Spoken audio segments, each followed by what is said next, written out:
welcome to the Retail Executive Seminar hosted by RELEX and in association and collaboration with the Thai Retailers Association and the Embassy of Finland. My name is DJ. I'm an account executive from RELEX Solutions and I'll be your host and moderator for today. We appreciate everyone's time to join us at this event. Today we're here to discuss some of the most interesting or maybe challenging topics that we have in retail. We have speakers here from the Thai Retailers Association, Siam Macro, Logic Info, and RELEX Solutions. Should you have any questions throughout the event, there will be a Q&A during the panel discussion right after our speaker's presentation. But before we get into that, let me invite His Excellency Mr. Juri Järviaho, Ambassador of Finland to Bangkok, to officially welcome everyone in the program.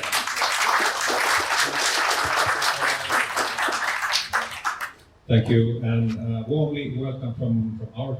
part. Of course, my name is Juri Järviaho. I'm Finnish ambassador here, so you're all warmly welcome to Finnish residents here in Bangkok. I'm excited to hear, of course, about the seminar. It's an excellent way to get to know a little bit more about retail and the current trends in retail. So that sounds like a wonderful program for today. Obviously, we all know that there are all kinds of supply chain issues and the issues with war in Europe and many other issues. So how all these things affect retail, that might be interesting, at least for me, to find out as well. So I'm very glad that we all are here today, and we have RELEX and Thai Retail Association to give some of the expertise on these issues to all of us. So please be active and ask questions. We'll be happy here, and if you wish, you can always pick up more coffee and drinks and cakes from the buffet. So, warmly welcome once again. Thank you. Thank you, Mr. Juri, for that warm welcome. We are now ready to start our program. We would like to invite Dr. Chut Chai, Executive Director of the Thai Retailers Association, to present his keynote on retail trends from a global, ASEAN, and Thai perspective.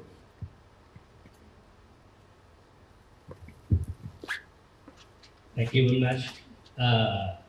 Sorry that I will present in Thai. But anyway, the presentation will be in English. Okay. สวัสดีครับตอนนี้ก็เราจะมาคุยกันเรื่องเอาละ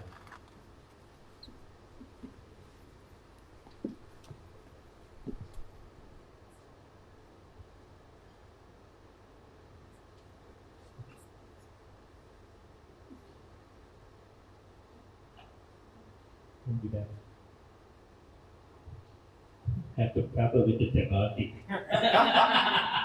So you have to talk to relax. Okay. วันนี้จะมาคุยกันคร่าวๆสั้นๆจริงๆแล้วมันก็เป็นอะไรที่พวกเราหลายคนอาจจะพอรับทราบในระดับหนึ่งนะฮะวันนี้เราจะคุยเรื่องเทรนด์ของมันแล้วก็เทรนด์ก็จะไล่จากเทรนด์โลกและเทรนด์ของอาเซียนแล้วก็ลงมาที่เทรนด์ของประเทศไทยนะฮะเทรนด์ของโลกเนี่ยจริงๆแล้วก็บอกตรงนี้ว่าอันนี้คือตัวเลขของท็อป 10 นะฮะอันท็อป 10 ของโลกนะฮะจริงๆมันก็ไม่ยากเท่าไหร่ก็คืออันนี้คือ2010นะฮะ2010เนี่ยนะก็ถอยหลังเลยนะโอเค2010วอลมาร์ทมาเทสโก้มาจะเห็นว่าเทรนด์เนี่ยนะมันมาเป็นลักษณะที่อันแรกเนี่ยนะจะเป็นพวกเขาเรียกอะไรเฮลท์แอนด์บิวตี้มันมานะเทรนด์มาปุ๊บเนี่ยพอมาตามมา2009เนี่ยนะจะมีคนที่ขึ้นหน่อยคนเป็นอิมาซอนนะฮะลองทายด้วยอิมาซอนเนี่ยนะปี 2001อิมาซอนอยู่อันดับที่เท่าไหร่โดย said that guess what is the ranking of the Amazon on 2001? This 2019. 2019 is the top in top 10. 2001 they are in 157. So I think that the trend มันมาแล้วเทรนด์มันเห็นเลยว่า ต่อไปข้างหน้าเนี่ยไอ้พวกออนไลน์มันเนี่ยนะฮะอันที่สองเฮลท์แอนด์บิวตี้มันเทรนด์มันออกมาแบบนี้คือถ้าเก็บตัวเลขพวกนี้มาจะเห็นชัดเลยว่าเทรนด์มันมานะฮะแล้วก็ถ้าไล่ทั้งหมด20ตัวเนี่ยนะก็จะมี Tesco เมื่อกี้อยู่อันดับ3รวมถึงที่อันดับ11มีไอออนขึ้นมานะไอออนขึ้นมาเป็นอันดับ12สเวนไอนี่ก็เป็นสเวนเลเว่นนะฮะที่ชัดลงมาก็แบบก็เป็นคงแบบนี้ฮะเอโฮเดลไฮนี่ก็2 เจ้ามารวมกันอาโฮเนี่ยคือเมื่อก่อนเป็นเจ้าของท็อปซุปมาร์เก็ตแล้วมารวมกับเดลไฮเมื่อก่อนเป็นฟู้ดไลออนใช่ไหมทั้งคู่มาอยู่หมดมาเมืองไทยหมดเลยนะฮะเอาตลาดก็รวมกันนะฮะถามว่ารีเทลของอาเซียนเป็นไงบอกว่าประเทศไทยโตมาจาก3 กว่าจริงๆเราโตไม่เยอะแต่ตัวเลขตัวนี้เป็นตัวเลขที่เราเก็บมาจากในส่วนของ Modern Trade นะฮะเราตอนคือModern Trade เก็บยากมากแต่เราเก็บของ Modern Trade เห็นว่าเราโตจาก19คนอื่นโต2 นิดนะนั้นมันเลยบอกเทรนด์ว่าตอนนี้นะ Modern Trade ก็เป็นการโตไม่เยอะผมโตไม่เยอะนะฮะนะถามต่อไปว่าเราโตเนี่ยอยู่ระดับแรงตรงไหนนะฮะเราก็ถ้าเทียบแล้วเนี่ยนะเราก็อยู่ใน market share Modern Trade เนี่ยนะก็อยู่ในดีกว่าคนอื่นๆดีกว่าเวียดนามอินโดนีเซีย Modern Trade เราโอเคกว่านะฮะแล้วก็ถามต่อไปว่านะถ้าถามถ้ารีเทลอีคอมเมิร์ซเนี่ยเป็นยังไงบ้างนะฮะก็จริงๆต้องบอกว่าทั้งประเทศเนี่ยนะทั้งเอเชียเนี่ยยังมีไม่เยอะนะฮะประเทศไทยก็ยังไม่ติดอันดับท็อป 10 เท่าไหร่นะฮะถ้าพูดแล้วเนี่ยฟิลิปปินส์มาถ้าถามว่ารีเทลอีคอมเมิร์ซฟิลิปปินส์มาเยอะมาก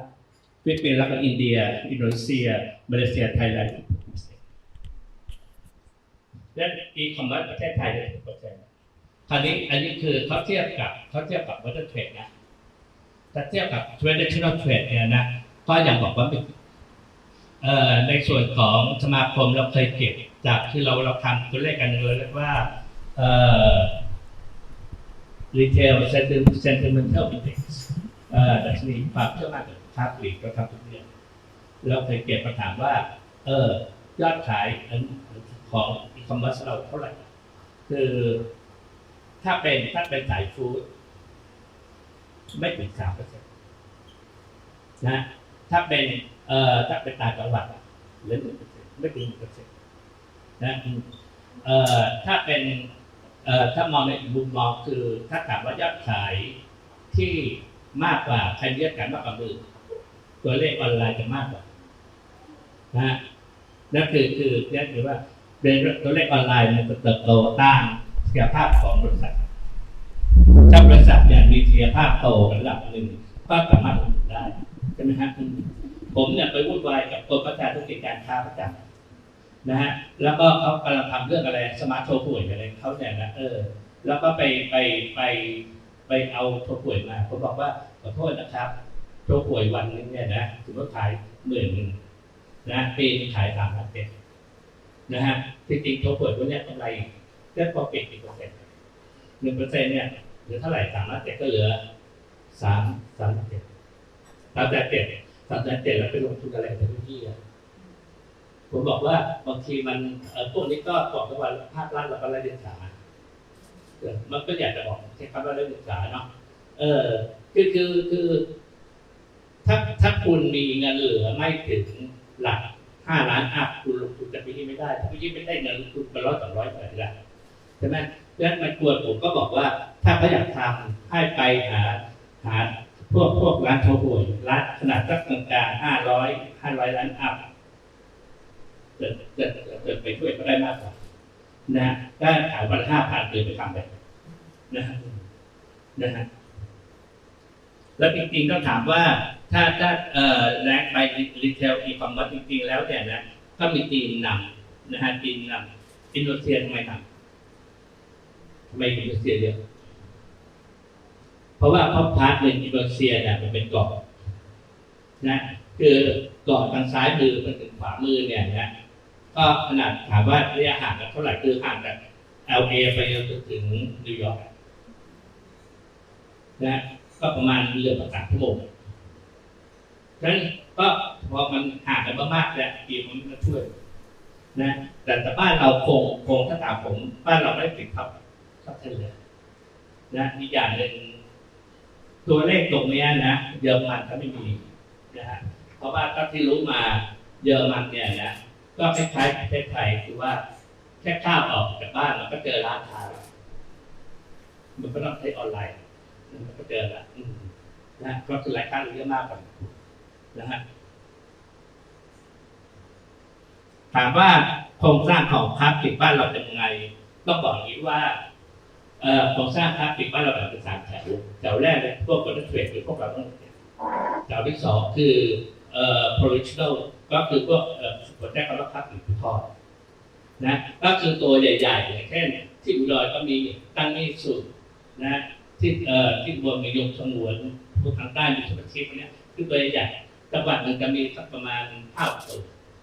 นะประมาณนี้แล้วที่เหลือก็จะเป็นพวกอิสกินะฮะหลักคิดง่ายๆผมก็คือว่าไอ้แถวกลางเนี่ยคือ1,000 ล้านอัพต่อปี1,000 ล้านอัพต่อปีแถวกลางแล้วมีเยอะมากนะแถวบนเนี่ยมีเก็ตแชร์ประมาณสัก 3.2%นะแถว2พวกราคาปิดทุกทอดมีมาเก็ตแชร์สักประมาณ 20%แล้วที่เหลือเป็นเอสกีเล็กเป็นข้างล่างนะฮะทิศทางการโตคือแถวบนเนี่ยก็โตไปต่างประเทศจะเริ่มออกไปต่างประเทศแล้วแถวบนเพราะไปเห็นว่าแถวบนเนี่ยเมื่อกี้เราโตสัก3%การเติบโตแถวบนเราก็จะน้อยลงแล้วโตไปต่างประเทศต่อไปที่หน้าค้าปลีกบ้านเราจะโตที่แถว2เครื่องทุกทอดนะฮะค้าปลีกก็เริ่มโตเห็นว่าเขาเริ่มขยายออกมานอกพื้นที่นะฮะอย่างเช่นสุพรรณบุรีพื้นที่ภูเก็ตแล้วเริ่มมาเรื่อยมาที่พังงากระบี่ไปสุราษฎร์นะคือการจะขึ้นเกาะสมุยนะอันนั้นคือครับเขาเริ่มแล้วเริ่มไปเรื่อยๆเนี่ยคือสิ่งหนึ่งที่การที่ออกมาได้นะฮะงั้นต่อไปข้างหน้าเนี่ยนะต้องบอกว่ามันจะแข่งกันแถว2ค้าปลีกบ้านเราจะไปลงแข่งแถว2แถวบนเนี่ยมันมาแข่งกันแถวบนก็เล่นตามถ้าตามผมเนี่ยนะก็ดำรงสถานะแล้วก็ให้ฐานของเมืองไทยเนี่ยไปโตกับประเทศนะอันนี้คือสิ่งที่จะเกิดขึ้นนะฮะสำหรับค้าปลีกประเทศไทยก็คืออันแรกคือบอกว่านะฮะเซกเมนต์เบลอหมดแล้วไม่เหลือแล้วเมื่อก่อนเราจะแบ่งเป็นก่อนเนี่ยแบ่งเป็นรอเลยผมบอกว่าผมภาพข้าวไม่ต้องถ่ายผมส่งให้ทุกคนนะนะพอผมข้าวอย่างนี้ก็ก่อนเราจะคำว่าเรามีตู้กับข้าวใช่ไหมตู้เย็นแล้วก็ตู้แช่แข็งผมเรียกกันง่ายๆตู้กับข้าวคือสะดวกซื้อคือเก็บอาหารในตู้ข้าวได้เกินวันจบตู้เย็นเนี่ยเก็บได้แค่2-3 วันตู้แช่แข็งเก็บได้1 เดือนนั่นก็คือเดี๋ยวมันเป็นเมื่อก่อนจะมีคอนเวเนียนมีซุปเปอร์มาร์เก็ตไฮเปอร์นะพอมาช่วงหลังมาเริ่มต้องบอกว่าเดินกลับไปบ้านเริ่มไม่เคยเห็นตู้กับข้าวแล้วเราไม่มีตู้กับข้าวที่บ้านเราเลยนะตู้เย็นก็ยังมีอยู่แต่ตู้เย็นใบใหญ่ขึ้นตู้แช่แข็งหายไปแต่ว่าไฮเปอร์หายไปและทิศทางออกมาแบบนั้นแหละนะนั้นทุกอันเนี่ยนะจะลดยอดการเป็นหมดเที่ยงนะฮะ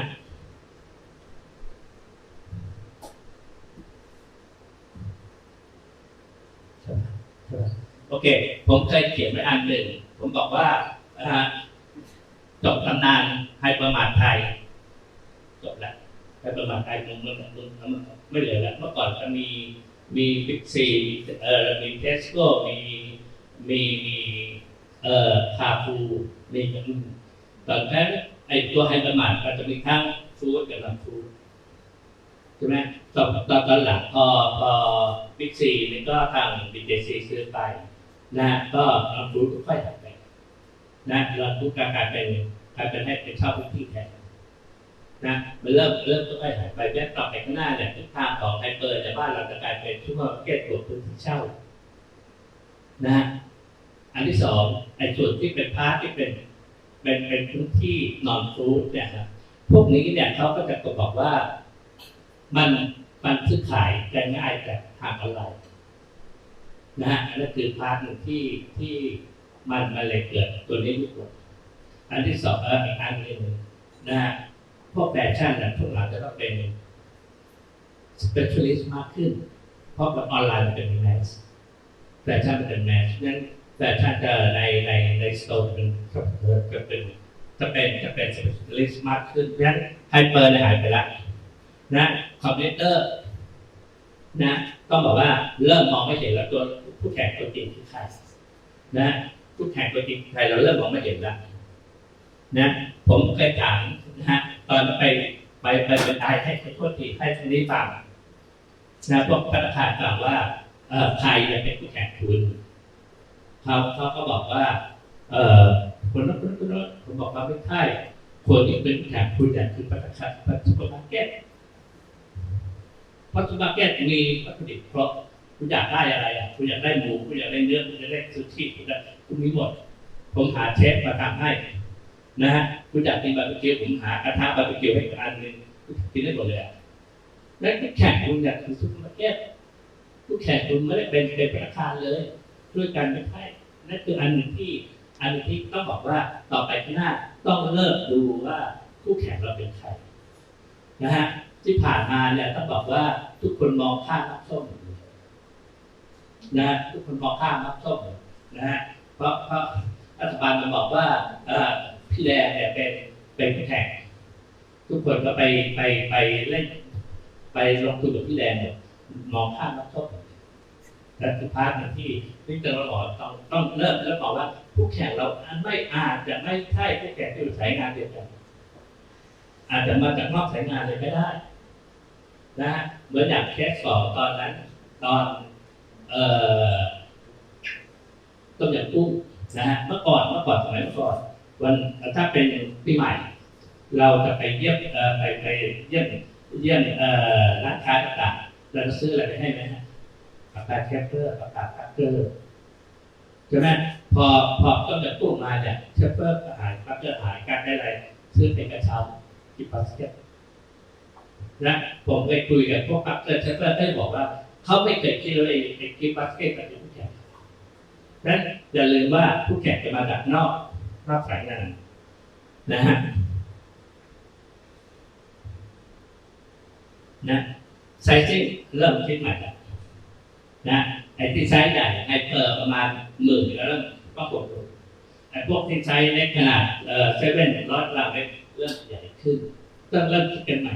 ไซซิ่งต้องเริ่มคิดกันใหม่ทีนะฮะอันนี้คืออันที่ต้องบอกว่าน่าคิดจะดูนะฮะโลเคชั่นเริ่มต้องเปลี่ยนคิดกันใหม่นะฮะโลเคชั่นอย่างเมื่อก่อนเซเว่นจะต้องอยู่ริมถนนบ้านเมย์หรือจะบอกว่าไม่ได้แล้วที่ไปซอยก็ได้แต่มันจอดรถนะต้องจอดรถนี่คือต้องนับคิดกันพอสมควรผมกำลังมองดูว่าต่อไปข้างหน้าเนี่ยนะทำเลที่จะเปิดพวกเซเว่นหรือพวกคอมมิวนิสต์โซนได้เนี่ยเป็นแก๊สสเตชันนะแก๊สสเตชันจะเป็นทะเลที่ถัดไปที่บอกไม่ยากเนี่ยมันมาแน่นอนนะเพราะว่าพาร์ทหนึ่งสมัยตอนผมเริ่มทำงานที่นี่เริ่มจากเซเว่นเลเว่นสาขาที่3มาเนี่ยตอนนั้นก็1989นะฮะตอนนั้นตัวเลขคือรถยนต์คือตอนนั้นพอเราเปิดได้ประมาณ20สาขามั้งก็ประมาณก็ปตท.เปลี่ยนเราตอนนั้นนะแล้วเราประเมินแล้วเราก็บอกว่าทำไม่ได้เพราะประเมินตอนนั้นยอดขายวันหนึ่งปตท.ถ้าไปเปิดในปตท.ตอนนั้นแหละยอดขายเป็นสัก3,000 บาทเพราะว่าตอนนั้นในบ้านเรามีรถยนต์ประมาณ2 ล้านคันประเทศตอนนี้เรามี20 ล้านเรามีมอเตอร์ไซค์ที่มีผมเก็บตัวเลขมาได้คือ45 ล้านนั้นมันเลยกลายบอกว่าตอนนี้เนี่ยนะโลเคชั่นเปลี่ยนไปดังนั้นตอนนี้เนี่ยถ้าเรามองภาพจำลองคิดว่าโลเคชั่นของเซเว่นเนี่ยนะก็มีจอดรถดังนั้นทำเลที่มีที่จอดรถมีที่ไหนแก๊สสเตชันมีที่จอดรถง่ายสุดตอนนี้ก็บอกเลยจะต่อไปข้างหน้าเป็นแก๊สสเตชันนะ มองไว้ตัวเลขที่ผมได้มาเนี่ยนะผมเก็บมาเป็น2560นี่นะและตอนนี้จะมันมากนะตอนจะแก๊สเซฟก็ติดมากขึ้นนะรีเทลจะมุกเป็นอัพของที่นะรีเทลจะมุกเป็นอัพของที่มากขึ้นนะฮะอันนี้คือพาร์ทหนึ่งนะอย่างที่เราจะเห็นถูกดีโดนใจอะไรเงี้ยมานะคล้ายกันนะแต่ผมไม่ค่อยได้ส่วนใหญ่ก็ถามผมว่ามันก็บอกว่ามีนิวซันถามผมเมื่อสัก4 ปีก่อนว่ามันเป็นเทรนด์ไหมที่จะมีพวกโดนใจพวกถูกดีเนี่ยมันไม่ใช่เทรนด์แล้วผมว่ามันเป็นเกมของสไปเดอร์ที่นิดหัวหางมากกว่าแล้วถามว่าถูกดีนี่เป็นใครถูกดีระบาดเป็นสไปเดอร์ใช่ไหมดังนั้นปัญหาของเขาคือเขาจะเลือกออกสินค้าใหม่เขาเป็นพื้นที่ให้แล้วเซเว่นก็มีตู้แช่อยู่ประมาณกี่บ้านนะ6-7 บ้านเป็นหมดแล้วถ้ามีของใหม่มาก็ไปเปลี่ยนดังนั้นผมต้องหาที่ผมใหม่เพราะว่าเป็นเกมสไปเดอร์ที่ถูกหามากกว่าเรื่องผมที่สุดนั่นนะฮะเนี่ยต่อไปข้างหน้าเนี่ย private label มาแน่นอนแต่ว่า private label ต้องเป็นลักษณะที่ต้องบอกว่าเป็น innovation ไม่ได้ไปก๊อปนะฮะรุ่นผมจัดได้รุ่นผมแต่ผมพิเศษเลยรุ่นผมจัดได้เราทำเขามีเฮลบูบอยเราทำเฮลบูเกิร์ลเป็นเบียร์ค่านะฮะฝุ่นจับค่านะไม่แต่ว่านะแต่ตรงที่ว่าจริงเราก็สามารถเอาของเขาไปanalyze หาสูตรได้นะแต่ทำไม่ได้เขานั้นต่อไปหน้าก็จะเป็นเรื่องของ innovation เยอะนะแต่เป็นก็แบบของเขาแล้วมาทำแบบนี้ต่อไปไม่ได้ละไม่ได้นะฮะอีคอมเมิร์ซเริ่มมาแล้วตัวเลขอีคอมเมิร์ซตอนนี้เนี่ยนะถ้าเป็นออฟไลน์36 ล้านthis offline this is online 1.1 billion อันนี้ก็จะเป็นเขาเรียก media commerce ก็คือพวกนั่นไงทีวีไดเรกนะที่ขายกระทบกระทะ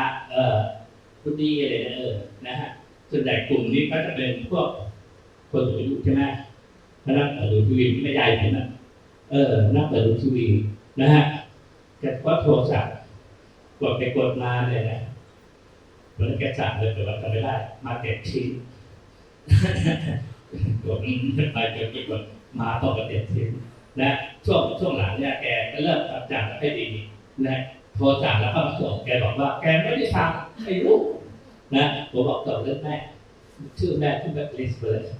เขาไม่สนใจเลยตอนเนี้ยนะนะถ้าเราดูในทีวีอย่างพวกพี่หนุ่มที่นะครับวัดดำที่รายการแฉรายการเขาเนี่ยนะแล้วตอนท้ายๆจะมีขายของอยู่นั่นรู้ไหมเท่าไหร่ช่วงหลังประมาณ3 นาที4 นาทีก่อน300,000นะครั้งละ300,000แต่ได้พี่หนุ่มมาเป็นพรีเซนเตอร์ได้พี่หนุ่มไป300,000นะแปลว่ารอบนั้นถ้าคุณจะขายของแล้วคุณต้องขายได้600,000มากกว่า600,000เด็ดมากกว่า600,000เพราะค่าใช้จ่าย600,000นะนั้นตัวเลขเนี่ยฮะตัวเลขกรอสนะฮะตัวนี้ไม่กรอสเท่าไหร่นะฮะคราวนี้พอเราจัดตรงนี้เราก็จะมีออมนิชแนลทุกวันนี้เราคุยถึงเรื่องออมนิชแนลคือว่าออนไลน์ออฟไลน์O2O จริงก็บอกว่า O2O มันจะถูกเปลี่ยนไปเป็น O2O ออนไลน์เมิร์จออฟไลน์ O2O มันเป็นแค่ทวิชแบบนี้เป็นนี่แต่ว่าต่อไปหน้ามันเหมือนกันให้ได้นั่นคือเรียกว่า O2O ต่อไปก็ได้นะฮะคือภาพที่มันออกนะเพราะฉะนั้นทุกวันนี้ถ้าถามว่าใครพวกเราเป็น O2O อย่างบอกว่าอย่างเพราะถามว่าเวลาผมจะสั่งของเนี่ยนะผมถึงสต็อกทัวร์อย่างไม่เห็นพวกเราบางทีก็ยังไม่รู้ว่าสต็อกของพวกเราเท่าไหร่แล้วมันเป็นO2Oไม่ได้นะแล้วมันต้องใช้เทคโนโลยีเข้าไปช่วยเยอะนะณวันนี้นะฮะ นะแล้วจากออนแชนแนลเนี่ยนะมันก็จะวิ่งเข้าไปหา New Retail Concept New Retail Concept เนี่ยแล้วก็คือว่าอันแรกเนี่ยจะเป็นเท่าไหร่นะสมมติว่าห้องนี้เป็นเท่าไหร่อันที่สองต้องมี on channel ต้องมีออฟไลน์ออนไลน์ต้องมีอันที่สามคุณต้องมีแพลตฟอร์มวิ่งบนนั้นแพลตฟอร์มตัวนี้จะต้องเป็น marketplace enterprise platform นะเป็น marketplace คือ marketplace คล้ายๆ Shopee ก็ได้แต่ตอนนี้เป็น enterprise เป็นของบริษัทนะตอนนี้ที่รู้มาอย่างเคสสองหลายที่ก็ใช้กันนะครับปีที่แล้วเราจัดงานแบบนี้ที่ฝรั่งเศสแล้วก็เป็นบริษัทชื่อมิลาโคก็เป็น enterprise marketplace แล้วก็เชิญทางเซ็นทรัลมาจีโมเซ็นเตอร์ดีพาร์ตเมนต์สโตร์ครับว่าให้ยูเราไปทำอะไรหรือเมื่ออยู่ก็มีออนไลน์ก็บอกให้ขอกลับไปข้างหน้าเนี่ยนะมันอยู่บนแพลตฟอร์มมันเป็นแบบเพชรแต่ว่ามันไม่เป็นเรื่องของที่อยู่ในสโตร์นะก็อยู่บนแพลตฟอร์มไม่ได้ทั้งนี้อันที่สองอยู่บนนอกเดือนนะครับก็เป็นคุณครับอันที่สามต่อไปกันในร้านทั้งหมดช็อปในร้านสินค้าเนี่ยนะจะขึ้นเป็นคอนซัลท์นั้นเวลาขายของในสมมติขายของในช็อปนะฮะมันจะวิ่งเข้าไประบบของแพลตฟอร์มนะฮะดังนั้นของในข้างในเนี่ยเป็นสไปเออร์เลยอยู่มันดังนั้นตอนนี้ถ้าใครเข้าไปเซ็นทรัลออนไลน์เริ่มเห็นว่าอะไรสินค้าตัวไม่ได้มีในช็อปแต่ว่ามันเป็นเพลสอะมันเป็นเพลสนะมันจะเริ่มวิ่งไปอย่างเงี้ยนะแล้วก็มันจะออกมาแบบนี้ทุกอย่างแบบนี้เท่าไหร่นะฮะเสร็จแล้วก็มีon channel นะฮะก็มีphysicalมีแล้วก็ข้างในก็จะเป็นแพลตฟอร์มนะจริงๆแพลตฟอร์มเนี่ยนะที่เราเห็นเนี่ยนะมันมีสามกล่องซ้ายมือข้างขวามือไอ้ที่เราเห็น e-commerce ที่เราเห็นซื้อขายกันนี่มันคือตัวกลางe-commerce คือการซื้อและการขายคือการใช่แต่ก่อนจะ e-commerce ได้มันต้องมี marketing support อย่างเช่นsearch engine คุณต้องทำไงคุณขึ้นมาก่อน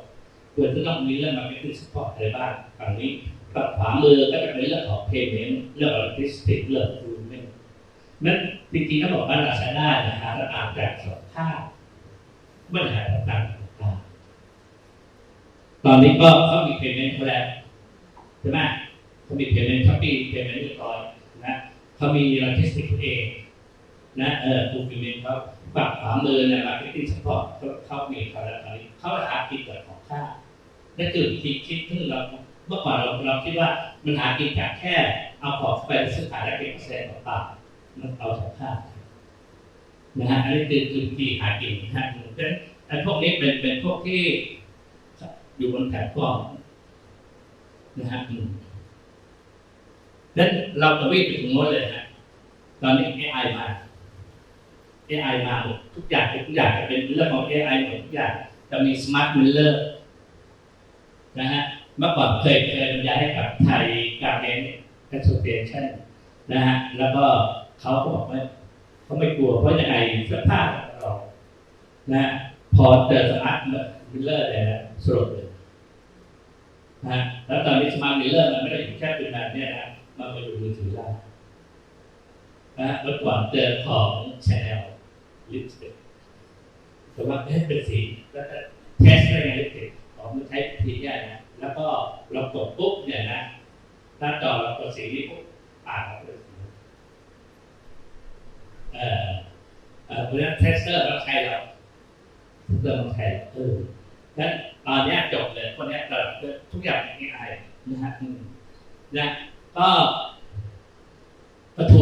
มใหญ่สามัญประจำปีของสมาคมนะเดือนกรกฎาคมก็จะคุยเรื่อง AI จะเรียนเชิญผู้เชี่ยวชาญเรื่อง AI มาคุยต้องฟังสักสองคนนะว่า AI ตอนนี้เป็นยังไงนะค่อนข้างจะเยอะนะตอนนี้เข้าไปมองค่อนข้างจะเยอะแล้วนะมีเจ้าหนึ่งชื่อว่า My AI กับเกาหลี เขาจะไปตอนนี้กำลังที่เราเห็นซีรีส์เกาหลีทั้งหมดตอนแรกนะฮะแล้วมีคนภาคตอนนี้เขาใช้ไมค์ไทยแล้วต่อไปหลังเนี่ย AI จะเป็นคนพูดภาคนะไอ้คนภาคเราคนภาคดีครับเพราะ AI มันจะแล้วก็เป็นคนภาคฆ่า AI นะฮะตอนเขาเริ่มเรียนนะเริ่มเรียนมากนะฮะแล้วก็ตัวนึงที่กำลังนั่งของพระ analysis อะไรต่างๆเนี่ยคือ analysis คือวิเคราะห์สิ่งที่เกิดขึ้นเมื่อที่ผ่านมาว่ามันเกิดอะไรขึ้น analysis คือคาดการณ์ต่อว่ามันจะเกิดมันจะเป็นยังไงงั้นต้องบอกว่าต่อไปข้างหน้า AI จะพูดถึงเรื่อง analysis มากขึ้น AI จะคาดการณ์ว่าต่อไปข้างหน้าจะเป็นยังไงบ้าง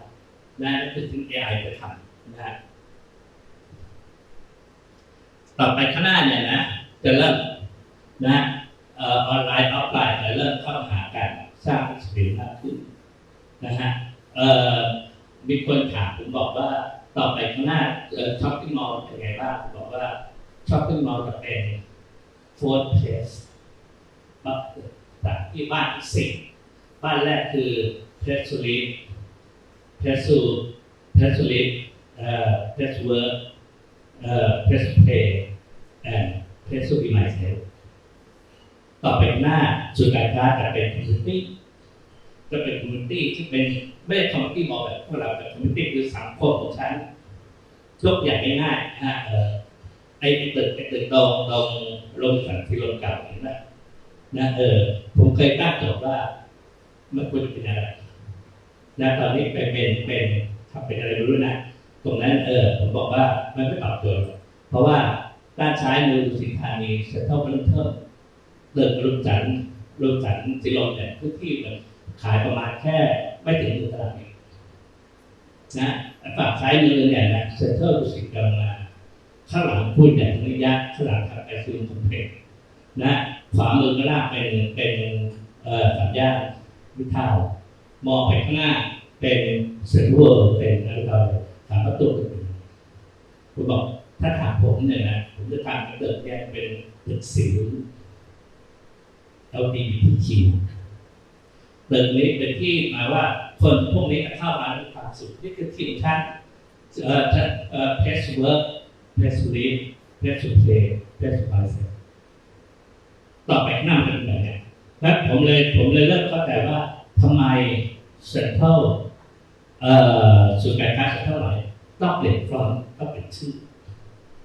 จริงๆในหลักการต้องใช้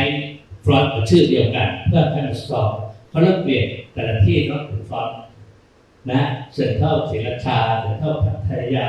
เกิดเรื่องเปลี่ยนฟรอนต์ไปแล้วเปลี่ยนฟรอนต์กันด้วยในลักษณะที่คนละตัวนะเป็นเพราะว่ากำลังสร้างทิศทางคือวางคอมมูนิตี้วางตรงนั้นให้เป็นคอมมูนิตี้เช่นเซ็นทรัลพัทยากับคอมมูนิตี้จะเริ่มค่อยๆวางซึ่งถามว่ามันใช้เวลาเปลี่ยนผ่านเท่าไหร่ประมาณ20 ปี10-20 ปีก็เริ่มเปลี่ยนผ่านเพราะเราเปลี่ยนผ่านจากmarket exchange จากตลาดแล้วขึ้นมาเป็นไลฟ์สไตล์จากไลฟ์สไตล์เนี่ยนะเราจะใช้เวลาตั้งแต่ปี2535จนถึงประมาณ55เปลี่ยนผ่านมาไลฟ์สไตล์ตอนนั้นจากนั้นก็ที่เปลี่ยนเข้าไปคอมพิวเตอร์นะฮะอันนี้คือสิ่งที่ทางต่อไปหน้าที่มันนะฮะหัวใจต่อไปข้างหน้าคือ demand forecast ลองการผลิตเลยนั่นจะเห็นว่าทำไมวันนี้เป็นมาเพราะว่าหัวใจในหัวคิวอันเดียวคือ demand forecast ถ้าเราสามารถdemand forecast ได้เนี่ยนะที่ผ่านมาเนี่ยนะผมไม่รู้ผมสอนหนังสือสุราษฎร์อาจารย์หลายคนก็ติดโจทย์ว่านักที่สิ่งที่เขาส่งออกเราจะพาเดินผมไม่ใช่หัวใจสับเวิร์ดชิปคำเดียวคือ demand forecast ถ้าดู demand forecast ได้มันจะไหลขึ้นมาเองว่ายุทธประสงค์ยังไงยุทธสั่งสินค้าเท่าไหร่ยุทธต้องเท่าไหร่ยุทธผลิตเท่าไหร่มาเดินมาเองนั้นเราทำไม่ได้เพราะว่าอันก็คือว่าจริงๆไอ้หลักการ demand forecast เนี่ยนะมันมาจากหลักการที่ญี่ปุ่นเขาทำคือ just in time นะในอุตสาหกรรมทุกตัว just in time นะฮะพวกเราก็มี just in time just to late นะนะฮะเพราะคือ just in time ทำได้เพราะว่ามันอยู่ใน system process มันบังคับได้ว่าจะขอน้ำมันเท่าไหร่พวกเราเนี่ยค่าเป็นอยู่ open system ลูกค้าไม่เหมือนกันทุกวันลูกค้าไม่เป็นเหมือนกันความต้องการต่างกันนะอันนี้คือพาร์ทหนึ่งที่มันเลยทำให้ว่ามันต้องทำงานให้ accuracy ได้เท่านั้นเองในหัวใจก็ต้องหาอะไรบางอย่างที่เราทำไม่ได้นั่นคือสิ่งที่จะต้องเกิดตรงนี้ได้นะฮะ metaverse นะฮะ metaverse เป็นนะฮะจริงๆมันจากโลกคู่ขนานแล้วจริงมันเป็นจินตนาการของคนเพราะว่าหลักการง่ายมาจากควอนตัมเนี่ยทฤษฎีควอนตัมฟิสิกส์มันมีสองพวกฟิสิกส์คือฟิสิกส์ธรรมดาฟิสิกส์ควอนตัมฟิสิกส์ธรรมดาคือบอกอะไรที่มันใหญ่ๆโตๆวัดได้อย่างเช่นแซคนิวตันบอกว่าแอปเปิลหล่นมาปุ๊บเนี่ยสามารถวัดได้เดี๋ยวคราวนี้ไอ้ควอนตัมบอกว่าเฮ้ยถ้าไม่ใช่แอปเปิลถ้าเป็นลูกอะตอมเล็กตาก็มองไม่เห็นหรือว่าได้และที่มาของฟิสิกส์ควอนตัมนะแล้วควอนตัมมันมีคือแบบพิเศษคือว่ามันสามารถอยู่ในสองที่ได้ในเวลาเดียวกันซึ่งถามว่าจินตนาการแค่เป็นได้ไงที่เหมือนกับผมเนี่ยอยู่ตรงนี้อีกตัวที่กำลังนอนบ้านมันจะไม่กดไปนะการจินตนาการมันมีโลกคู่ขนานนี่คือที่มาของควอนตัมถ้าสนใจไปอ่านต่อเขียนพลังอุเทศธุรกิจไปอ่านศึกษาเล่มก็อยากรู้มันคืออะไรมันนั่งแล้วค่อยๆเขียนออกมาให้ฟังให้อ่านนะฮะนั่นคือมันเป็นโลกคู่ขนานนะฮะมันอยู่กับเรื่องหลายที่นะฮะดังนั้นอะตอมตัวหนึ่งสามารถมีได้สองที่ถ้าสองอะตอมก็สองยกกำลัง10ถ้า3อะตอมก็2ยกกำลัง8ไล่ไปเรื่อยจะเห็นว่าต่อไปข้างหน้าคอมพิวเตอร์ได้ควอนตัมคอมพิวเตอร์นะฮะก็คือยิ่งใส่อะตอมไปมากมันก็จะคำนวณได้เร็วขึ้นดังนั้นไอ้ที่บอกปลอดเชื้อโอเคที่บอกปลอดภัยนะไม่มีทางเพราะตั้งจอดใต้ภายในกี่ชั่วโมงก็ตั้งแต่รู้เพราะว่าทุกวันนี้ที่เราไปขุดเบื่อเพื่อจะเนี่ยถ้าแท็กคอมพิวเตอร์ตัวรู้เป็นพันเลย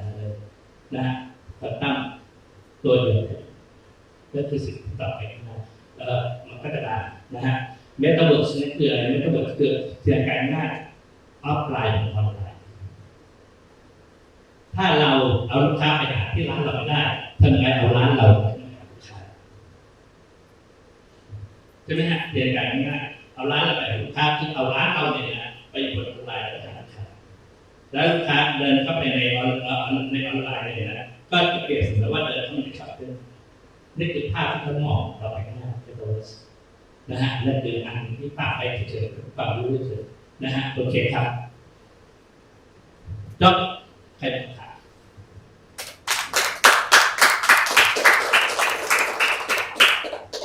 ไม่มีเนาะดีแล้วแหละเพราะว่ามันเหมือนตั้งก็บอกว่าคือวิวบอกเขียนไว้ว่านะฮะถ้าใครบอกว่ารู้จักตั้งดีแปลว่าไอ้นี่รู้จักเลยนะไม่รู้ปัจจัยจริงนั้นถ้าผมพูดแล้วพวกเราไม่รู้แต่ว่าผมมาทางแล้วไม่รู้นะโอเคครับขอบคุณมากครับ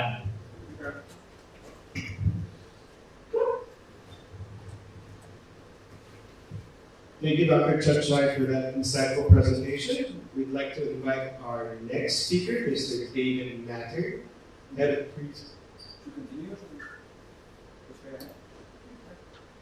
Pre-Sales APAC from Relic Solutions for the past decade.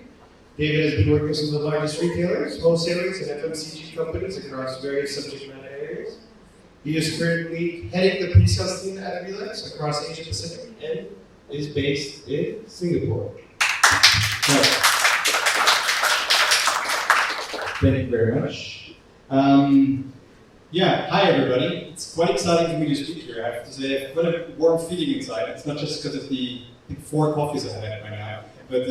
also because it feels a bit like I'm home to me. Before I moved to Asia, I spent the last couple of years living in Helsinki, Finland. My wife is a Finnish citizen.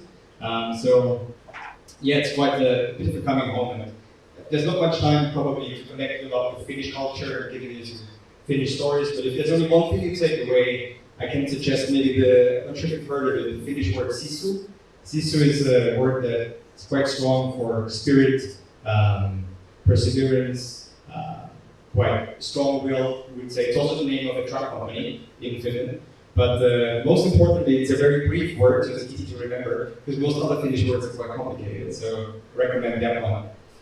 Anyway, get to the point. I know I'm talking to a very busy group of people today, so my attempt today is to give you 3 main areas that over the past couple of years, events, projects, various conversations, events like these as well, we've seen that there is very big improvement potential for retailers out there, where many retailers are working on as well. Trying to give you some insight in that area. 3 main areas. Before I get to that, I'll do a very brief introduction of myself, so that's also anonymous, and also of the company. Myself, you already heard, I work with Relics. I've been with the company for 9 years. I spent a bit more time in retail though. I actually show you a picture of my first job in retail. It was probably 29 years ago, I would say. It's my father's little store in the Austrian mountains, so I got to experience a bit of shelf stacking and cash workout quite early on. So it's quite nice actually to have a job like this where I get to go to Bangkok and talk to retailers and about the challenges and about their initiatives. It's I feel quite blessed in that way.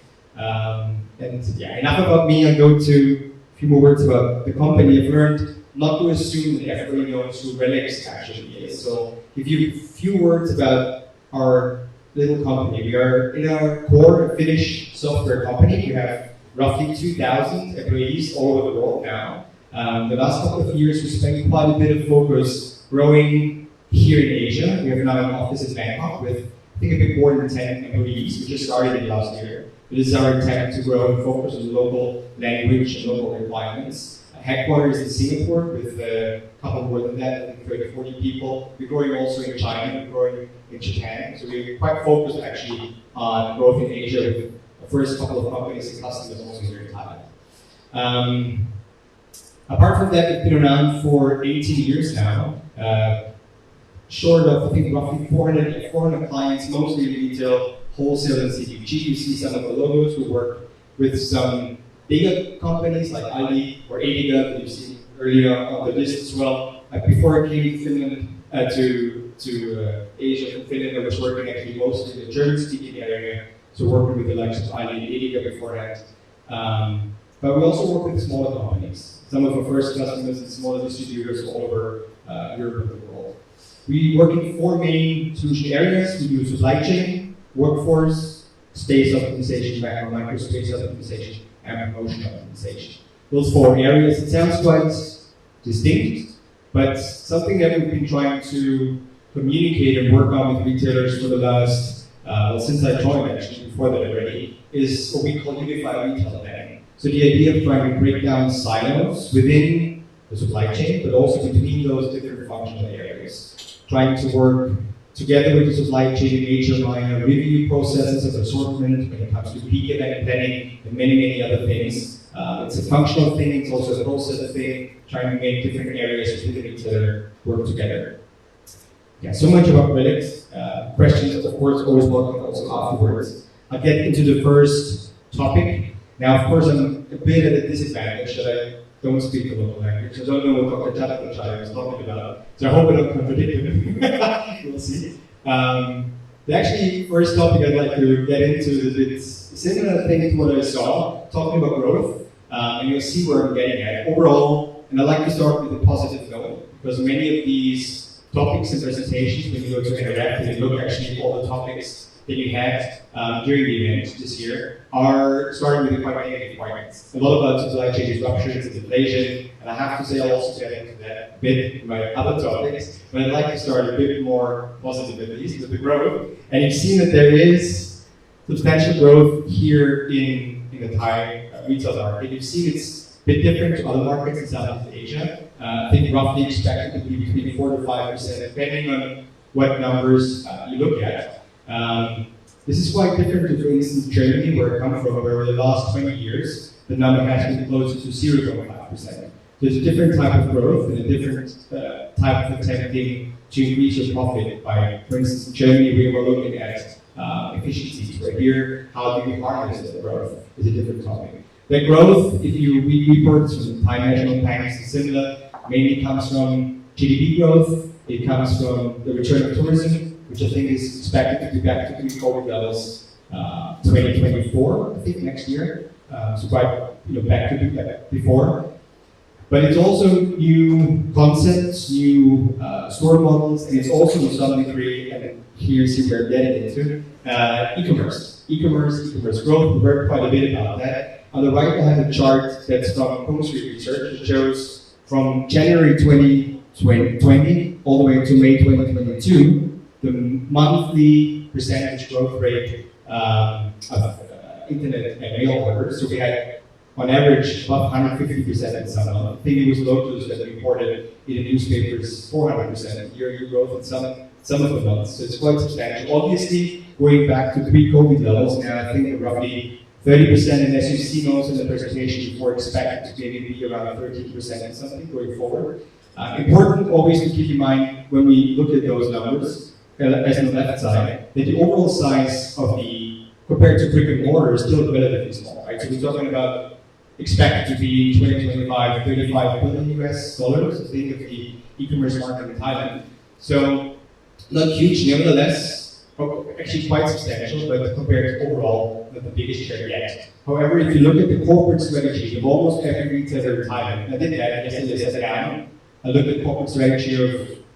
CP and Ascendant Group and of several others. Not a single one out there does not contain e-commerce. So e-commerce strategy, whether it's for CP, it's called New Smart Retail, New Central, New Retail is a strategy, Retail Intelligence, I've heard as well. So many different strategies how to become and address this e-commerce customer. One of the main drivers and issue topics behind that also is that 10% of those 35 billion are already in quick commerce. So quick commerce with a lot of venture capital growing fairly quick, and it's also opening up the market to new players like Amazon, as we've seen before, new competition. So of course, you have a very big annual growth rate that's compounding, and you have new players coming in, so you want to be the first one to take care of that. Many of the discussions that we have that are out there coming from an angle that we started originally out as a supply chain company is about the additional complexity that comes with that e-commerce is not. It's a new, more complex type of growth that doesn't just mean like business as usual, open new stores, there's more stores as new store formats, but it's a different kind of consumer. So you used to have your brick and mortar stores. Now, on top of these, already quite difficult to make sure you have the right amount of goods at the right place at the right time. Challenging with multiple banners, geographic challenges, you get into supply chain disruptions. On top of that, now you have Grab and Panda going into your stores, doing pick and collect. You have your own dark stores, you have maybe e-commerce warehouses, you have new channels that also are changing rapidly. So you might add a new e-commerce warehouse, you might add a new dark store technology. On top of that, you have customers that suddenly are maybe price sensitive in a different way. They react to different promotions. You want to drive the different promotions. And there's also some other implications when it comes to how consumers check the availability before they go shopping. In Singapore, for instance, my brother lives in the US, also quite common. You check beforehand if you want to cook something on a weekend, specific recipe. If I go to the store, will the stock be available? What's the price going to be, by the way? We know also that shopping behaviors change. We had a seminar with Nielsen, I think, 2 months back in the Philippines. Big topic of the presentation was also how consumers during Corona have started comparing prices significantly more. Before you go shopping and check prices and check availability. So it's not just that it's more complicated, it's also a different type of consumer behavior in these channels. And this is something from McKinsey. I think we had a chart from the same consumer pulse survey in the presentation before. This is now specifically asking in the Philippines, but it's quite interesting. It asks consumers, what do you do if you couldn't find the product that you were shopping for? In your store or in the website? The black side is bad, but this is about different kind of product groups. We talk groceries, we talk all the way down to fitness and wellness services. The black bar means I bought it somewhere else.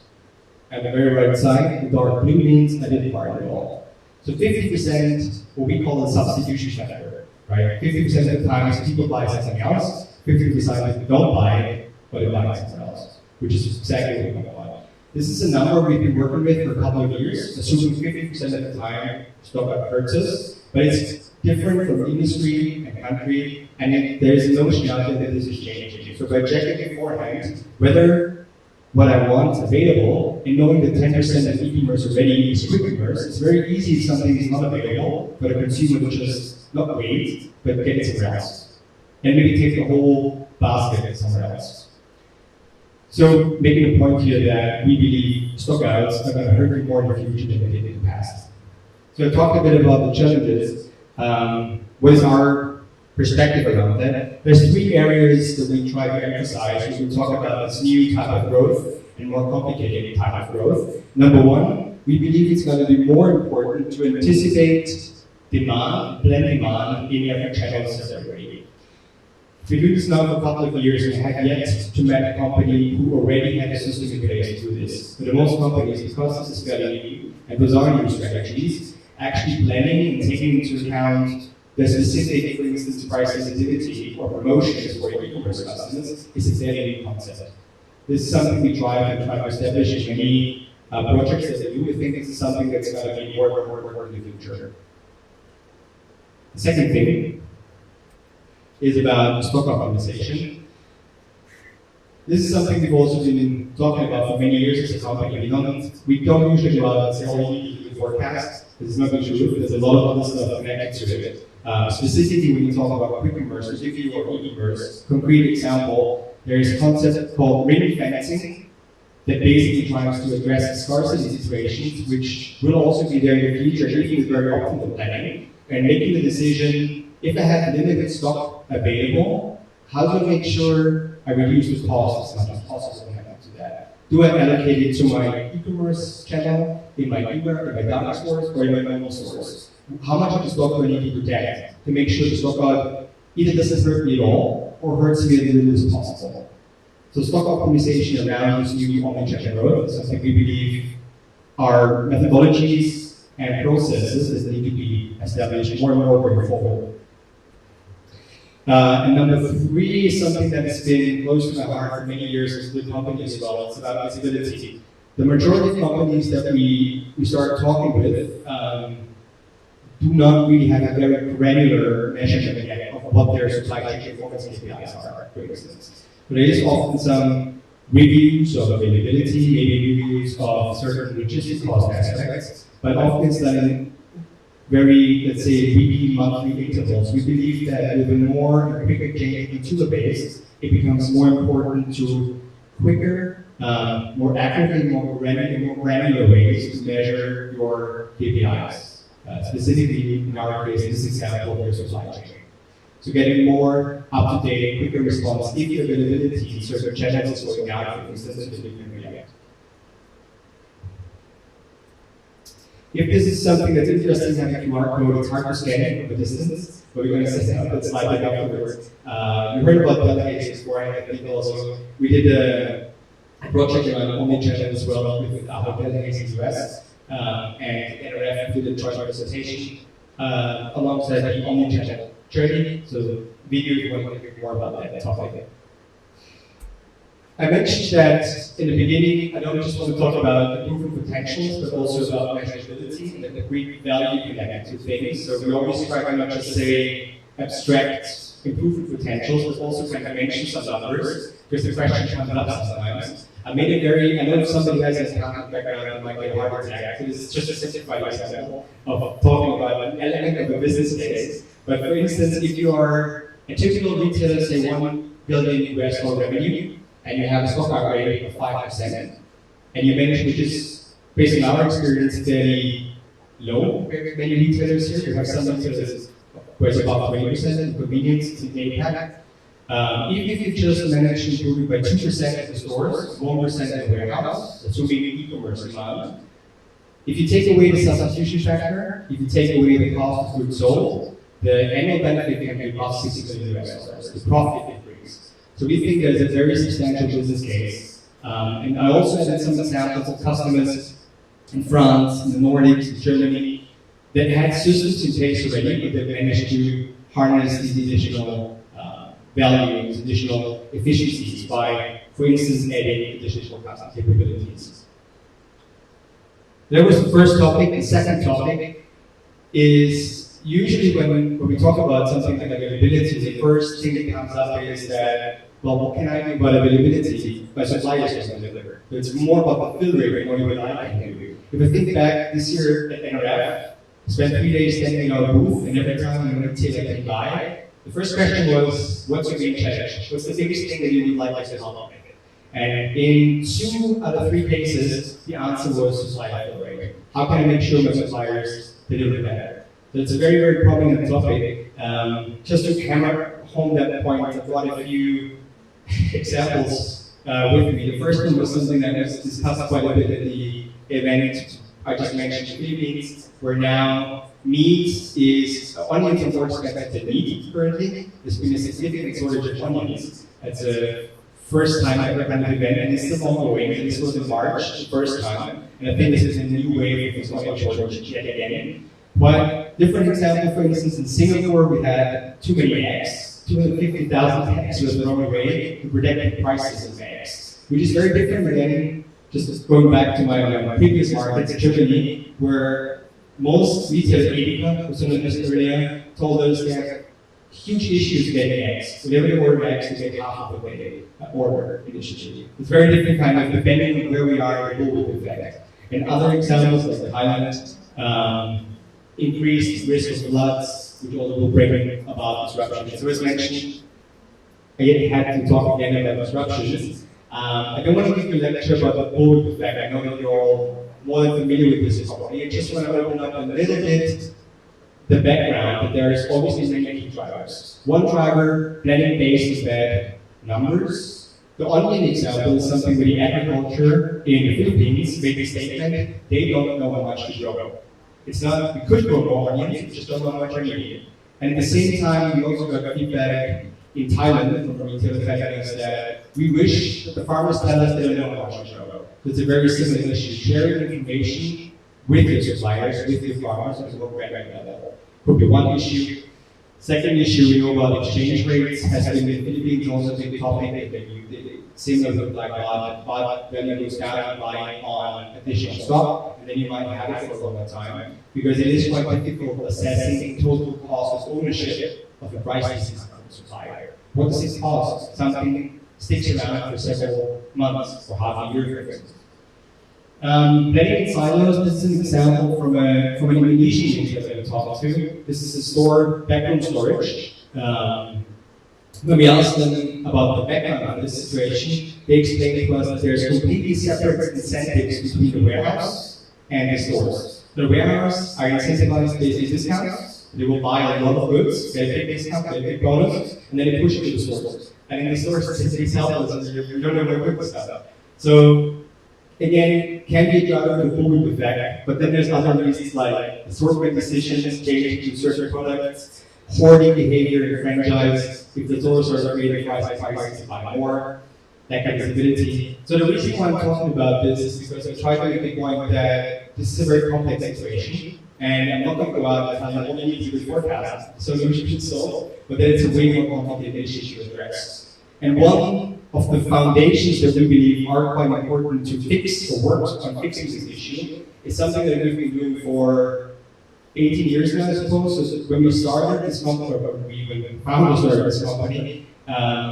they started as an integrated supply chain solution. So they wanted to have warehouses and stores and everything, the entire flow of goods in one platform. So the idea was to avoid the situation where promotions are on a separate platform, or certain locations, push locations, or certain other warehouses, maybe separate, e-commerce, separate, because then it's very hard to assess what the total demand is, what the total cost of certain discount to suppliers would be, for instance. I want to give you a few more concrete examples why we think this is very, very, very valuable. Number one, if you look in your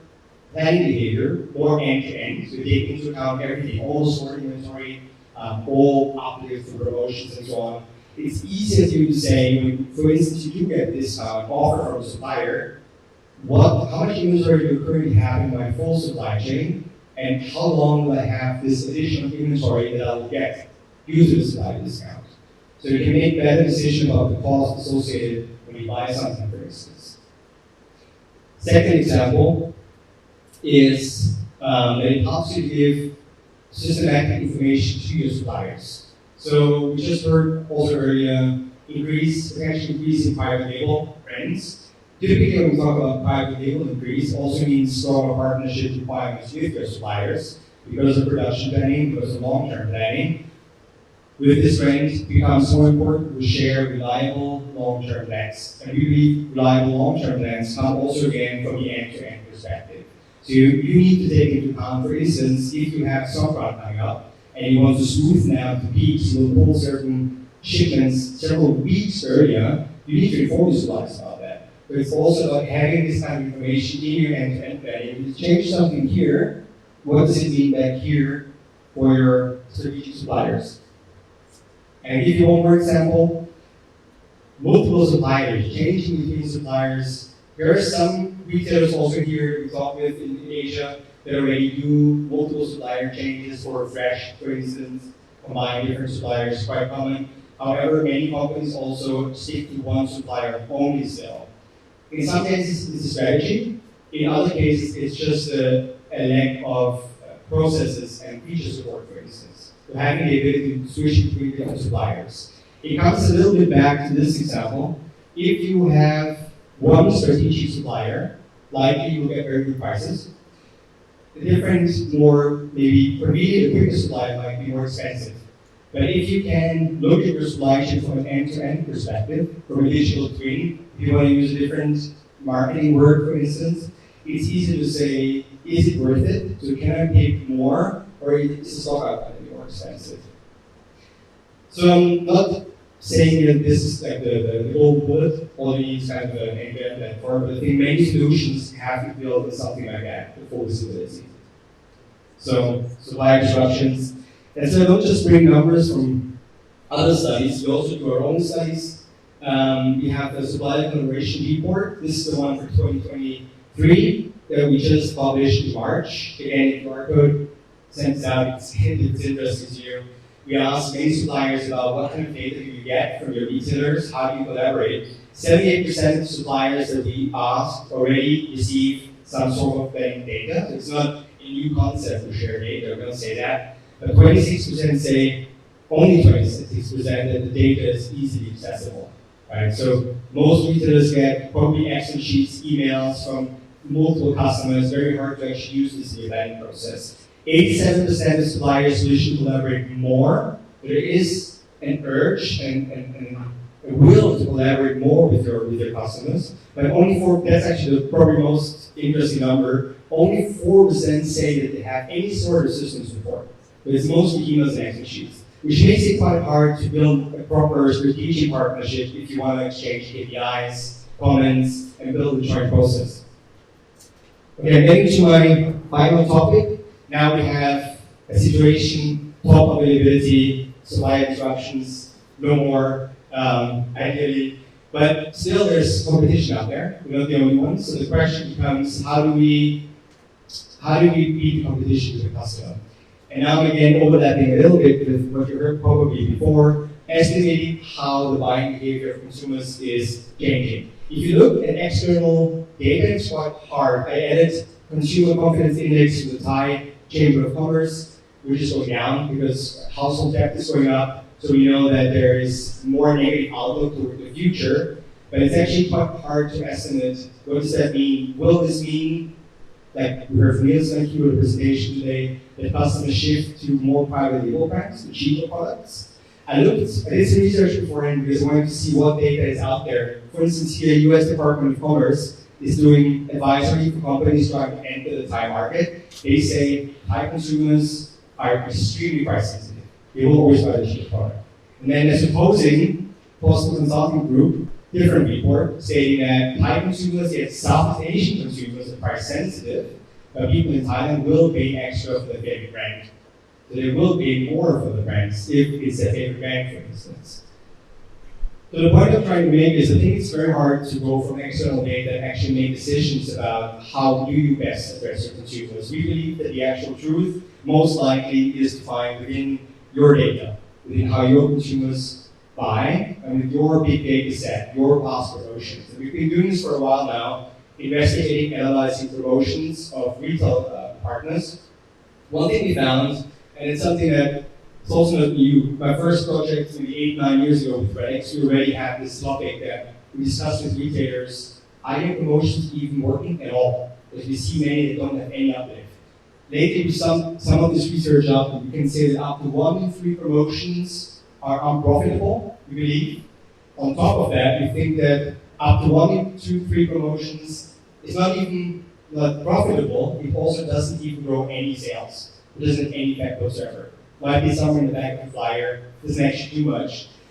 Apart from still costing hundreds of hours of planning, supply chain, waste, potential effect, and so on. And we also think that a big part of the actual costs that eat away from the sales margin, if you look at the seat taking, logistic costs, are actually caused by promotions. We say 18% by discounts and by marketing costs. Now, many will say that's impossible because we don't actually give discounts. Suppliers give discounts, we just pass them on, but we think it's not quite that easy. I want to show you something that we call the promotion waterfall. This is something we do in promotion analytics. You can do this kind of breakdowns with machine learning algorithms and several different ways. What I show you here is a more granular breakdown of the promotion. On the very left side, you will see the actual sales during the promotion period of product X. And one step to the right, actually 2 steps, you will see 2 more things. You will see the baseline sales, what would you have sold without the promotion, and next to it, what was the uplift? So how much more did I sell due to the promotion? This is something that many retailers are still doing today. It is looking at what is the uplift effect of my promotions and trying to kind of harness that information. But it doesn't quite end there. Of course, then if you look into receipt level data, for instance, the baskets of consumers, you can figure out what is the switching effect or cannibalization effect. So people come to the store to see a promotion, they buy a certain product instead of a different product. A different product that maybe would have had high margin too. So we have to take this away from the uplift. And you can see this deducting the switching effect from the uplift. And then we talk about the stockpiling effect. So we know that at a certain time after the promotion, people will buy less because they buy more coffee, they buy more beer, and then they won't buy for a while. So you can't just look at that uplift. You also need to look at the period after the promotion to really consider what is the actual proper uplift of the promotion. And there's a halo effect. So people come in, you have a discounted wine, people maybe also buy some beer on top of that. So we can detect halo relationships based on the seat level data to actually say, okay, what other additional profit do you have from your promotion? And then we know what the actual true sales uplift is. And then we take into account variable funding, fixed funding, and only then can we actually say what's the actual profit of that promotion for that product. And that's something we have been doing now. And if you want to hear more about how this works, not a QR code, it goes into detail about the algorithms. I'm not going to bore you to death, but this is something if you want to read more about it. The interesting part about this is that the majority of retailers that we talk with have 3 types of promotions. There's ones that work amazingly well, they're actually really good for the profit, great supplier funding, great halo effects, keep doing them. Then there's a type of promotions which are kind of okay, the profit uplift is not amazing, or there's only a sales uplift, which might be good still for marketing reasons or buying consumers.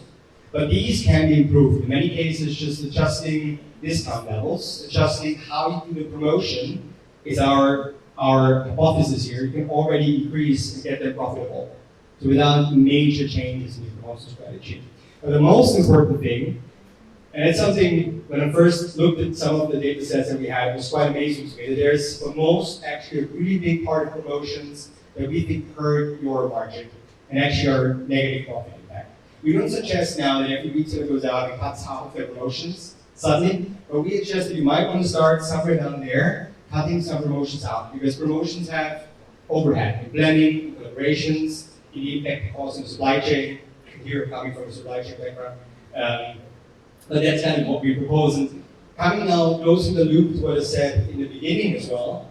consumer behavior is changing, growth is becoming more complex, we do not suggest that this is like a one-time exercise. We believe that going forward with more complex customers and more complex channels to sell to, this is going to be a constant, or should be a constant part of the promotion planning process. Constantly reevaluating how your promotions work, trying new promotions, cutting out bad promotions, increasing margin.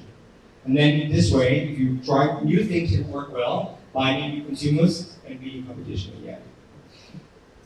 Just to make this a bit more practical, we did this together with Coop Estonia, biggest retailer in grocery retailer in Estonia. I have yet another QR code with you. The video head of purchasing from Coop Estonia did a video for us talking about this project, how it worked together, the challenges, the outcomes. Quite nice. Sales update for promotions increased. So just leaving this here if you want to hear something from a reference.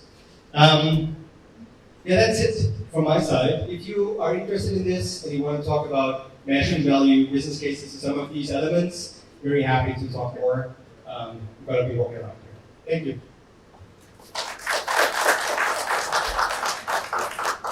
For sharing some of the current situations, the challenges, the opportunities, and potential solutions available to the market that we have here in Thailand. So for our next segment, staying ahead of the curve is key to retailer success with all the changes that retail has undergone. Retailers need to evolve and adapt to change by optimizing their retail planning and supply chains to succeed in this competitive market. In our next session, I'll have the honor of moderating a panel discussion to discuss this further. May we invite our panelists and our panelists of speakers, Paul Howe from SeminarAll, David Brave from Logic Info, and once again, David Madden from Relic Solutions to the front for this session. We're just going to turn the chairs around.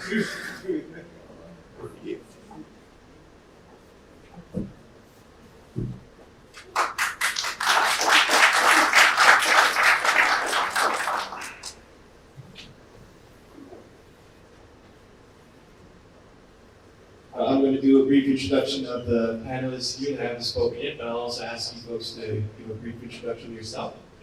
So we have Paul Howe, who's currently working as Group CIO at SeminarAll and Lotus under CP Group. He has over 30 years of experience in the field of information technology and has a diverse background in enterprise computing and corporate settings, with extensive experience in implementing and integrating retail and wholesale solutions. David Bray is a partner for Asia Pacific at Logic Info and a highly experienced leader. He has worked with global market-leading software companies and has helped companies with transformation initiatives that add real value. But I think it's better that you hear from themselves. Hello. Okay. So, welcome everyone. I'm Paul. I'm the CIO at SeminarAll and now Lotus as well. We are doing a lot of great things at Macro and Lotus that now drive our business forward, and it's good to meet everyone. Thank you. Hi everyone, it's great to be here. David Bray. I've worked in retail for over 25 years, and as DJ said, with a focus on working with leading retailers in transformational projects centered around not just technology, but also understanding process and people behind that. A lot of time spent in Thailand and Asia Pacific, and work on both the software vendor side as well as the delivery side, working for Logic at the moment. We're a very specialised retail systems integrator where we work with leading retailers to be able to deploy software projects, but then also support that software through the rest of the use of the business, because adoption and use of the software is as important as delivering it. All right, thanks. So to kick off this panel, we'll be looking at several key topics around the future of retail planning, supplier-retailer collaboration, and sustainability. So for the panel here, I'm going to ask a few targeted questions and a few open-ended questions. And then I'll let whoever's most eager answer the questions, basically. And after that, just so the audience is aware, that's when we'll open up the panel to a Q&A session. I not ask all the questions here, especially with such a good panel that we have up here across the various perspectives. So I'll just get the ball rolling here, and we talk about the future of retail planning. So this one's supposed to be open-ended, but I suspect one person might have a stronger point of view on this. So for the panel, how do you see the transformation from traditional to modern retail? Modern retail could mean omnichannel, it could mean just a change in consumer behavior play out in Thailand. So how do you see the changes or changes and impacts affecting your business? Well, I'm the only one with the business in China. So I mean, the question is, how is it changing here? I think we're seeing the modernisation of Thailand, the digitisation of Thailand. I think everyone, I know there's a lot of retailers in the mix here, they can see it themselves. The change is happening gradually, but it's happening. I think we're seeing a lot of, even like the mum and pop stores are starting to digitise. The demand on the big retailers is changing dramatically.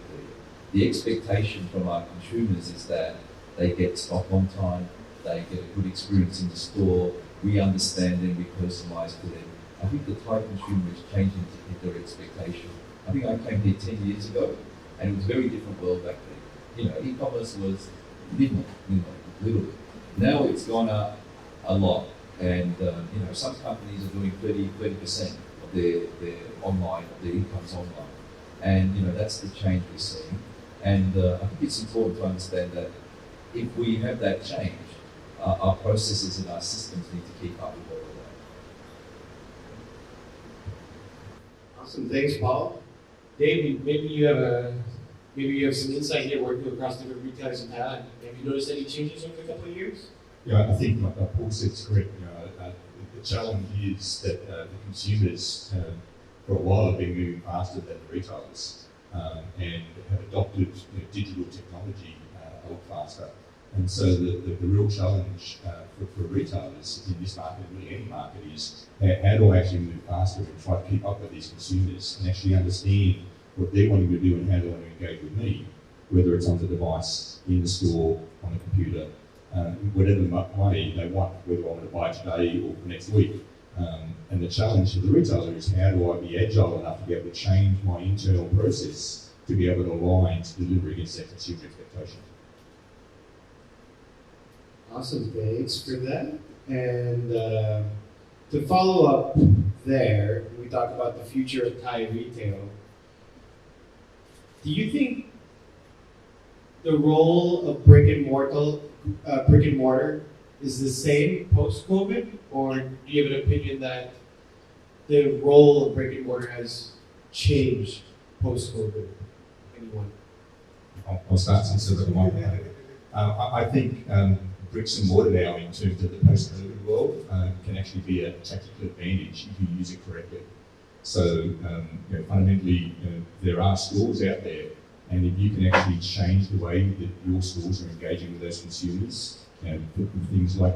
be able to do click and collect, do order fulfillment from different stores, and use the bricks and mortar and the inventory in those stores as an advantage to actually provide better customer service without sacrificing and maybe giving those out of stocks. So David talked about how you balance that inventory across all those different silos. Well, a very important part of that is how do I do that across my brick and mortar stores?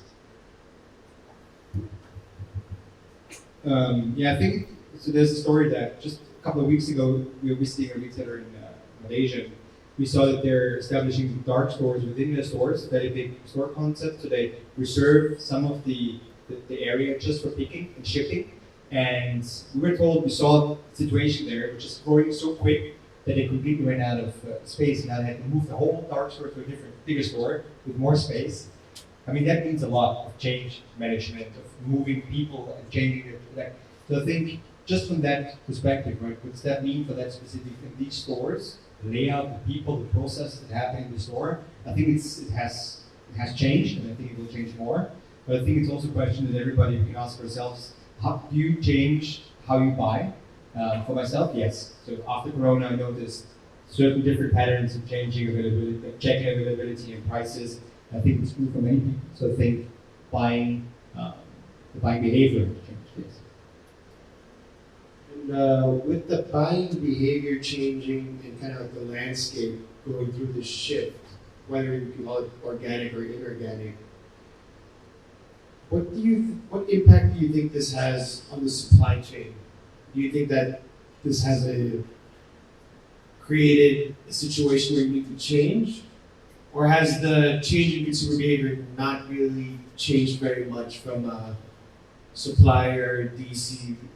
perspective in terms of maintaining that availability? Is it business as usual, or have things changed? Okay, so things have changed dramatically in the stores for retailers. The situation is that your store is now an omni-channel store. It's not just about people walking. Because in the old days, it was, I hate to say this, retailers used to have an adapt to us mentality, meaning that we expect the person to adapt to the way that we work. But in the new world, we have to adapt to the consumer. And what this simply means is that right now, from your store, you've got people picking in your store, and you've got consumers coming in. So when you actually start to lay out your stores, it changes the way you lay out your stores. Suddenly you've got pickers interacting at the same time as customers. The other thing that it highlights is that what used to be issues around availability that you didn't used to see. We never used to see availability issues. Now we see it because we have digitized the store. We can see the stock on the shelf. We know that pickers are not getting their stock. Whereas before, we didn't really see the lost sales from the consumer. Now we see it. And so suddenly the availability discussion goes right up. We need to hit a very high level of availability across the store. So this is kind of one of the big changes that has happened through digitization. COVID's pushed it along very much faster for us to adapt.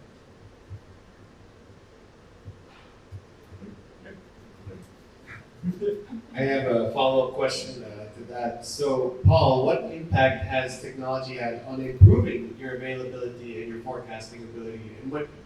does an improved forecast do for your business, I guess? So you have to remember, macro is a multi-channel, multi-customer group business. So we have mom and pop stores, we have HoReCa, we have distributors, we have police stations, we have everything. Yeah. And they all shop. So for us, customer segmentation is key. So the first thing that is to get is to segment your customers around. And then that drives every other decision in your business. E.g., it drives the assortment you put in a location. It even drives the way that you set up your postcodes. So when you talk about forecasting, you have to forecast not just for the location, you've got to forecast, okay, where is the postcode that I'm delivering to? What is the channel I'm delivering down? What is the customer group I need to forecast for? Because, you know, we have salespeople who walk out, who go and visit shops. They need to forecast the drive. That forecast needs to roll up into all the other channels. So when David talked about the forecasting by channel, it's becoming really, really important in the modern world. And also forecasting by customer group is becoming really important. That's really changed. Previously, retailers just used to do item location forecast by day. Very boring. And now it's changed a lot to go much more sophisticated, where you've got to go and think carefully about the customer and what you're going to offer in that location. So this is the key. Yeah, then I was going to ask either David, maybe you have a point of view from outside of Thailand. What have you seen? Yeah, I think, fundamentally, the challenge Paul talked about, which is moving from that location store planning and forecasting, to move to this true omni-channel thing where you're looking at every consumer and trying to segment that and how they're buying. It's impossible to do that just using human brain power. And so the challenge is you have to look at systems and advanced systems to be able to do that. But then how do I actually incorporate those systems into my business and take advantage of the business knowledge that I have as a retailer that I differentiate myself with, and use that knowledge to actually drive those systems and use them better than anybody else. Because everyone can have the same tool, but some people are better at using it than others. And so it's adoption of that, and how do I use software to be able to get to that advanced level of forecasting that's really required to be able to engage with consumers now. And David, that's a really good point. So it's not just buying a fancy new tool, it's about adopting it. In your experience, I know that you work with a number of vendors across multiple enterprises across pretty much the world from a logic perspective. What would be some tips you could give to the audience and some best practices you might be willing to share regarding, user adoption, ensuring success after you buy a solution, whatever that may be? I think there's a few. One of the first, that's probably the most important, is an executive vision and sponsorship. Because fundamentally, if you don't have the passion at the top end to say this is something that we believe is going to change our company and enable us to do it better, and drive that down through the business, then the project will become an IT project, and no disrespect to CIOs or IT vendors, but fundamentally, if the business don't adopt it, and that's from that strategic leadership perspective, then typically any initiative is going to fail. And then you need to start looking at things like change management, and what does it mean when I put this solution in or this new tool in, compared to what the people used to do. How are they going to be able to train to be able to take advantage of this, and then for them to actually start to train the system and use the system better? With some thought. Thanks, David. Thanks, David. So, all right, being mindful of time here, so I'm going to go shift gears a little bit. So we heard a lot about forecasting, supply chain, the future of the state of retail. Now we're going to do a deep dive, and I think David touched upon it a little bit here. And personally myself, just to give you a little background, I cover the Philippines, Thailand, and Vietnam. The number one question I do here, or the number one concern tends to be, why should we listen to you about your supply chain solution? The main problem is that my vendors don't supply anything. That's what's affecting my availability. So let's go narrow down this topic a little bit more. So with vendor fill rates being a prominent issue across Thailand, and broadly speaking Southeast Asia, what are some ways, I guess I'll do this to David Relax, what are some ways you see retailers increasing their vendor fill rates? Yeah, I think this was one of the main topics I tried to address as well. I think collaboration, and it doesn't have to be full-blown, very complicated processes where you elaborate KPIs, communication, recap meetings daily. It can be already a systematic approach to share long-term forecasts, specifically also with smaller suppliers, can already make a big difference. I know that many companies, and that's outside of what I've talked, also try to establish processes that are not necessarily the typical collaboration, but more around penalizing suppliers for not delivering. It's also a methodology that I think has worked in the past, but of course it's maybe a bit more touchy depending on the supplier, specifically if you end up with a shortage sometimes. But these are strategies I've seen. My personal experience has been that long-term planning and systematic approach to share information is something that's quite important. Awesome. Paul, David? Okay.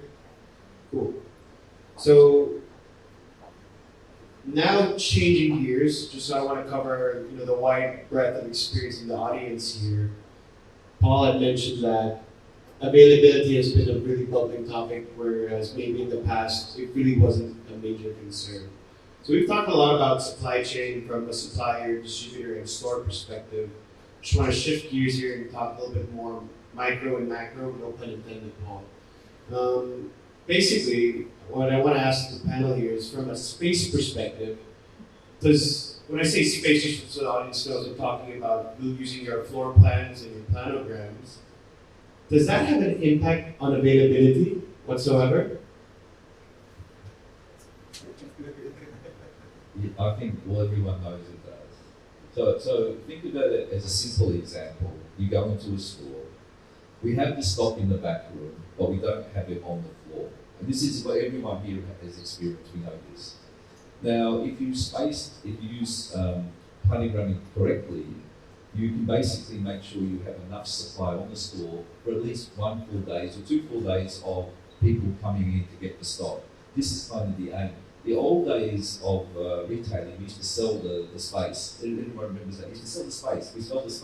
space. But that's really for our benefit. It's not for the customer benefit. So we need to change everything to be the customer benefit. So the space layout is more about now availability. It's just availability for people to pick to get there because, we have the stock, but it's not where it needs to be in the store.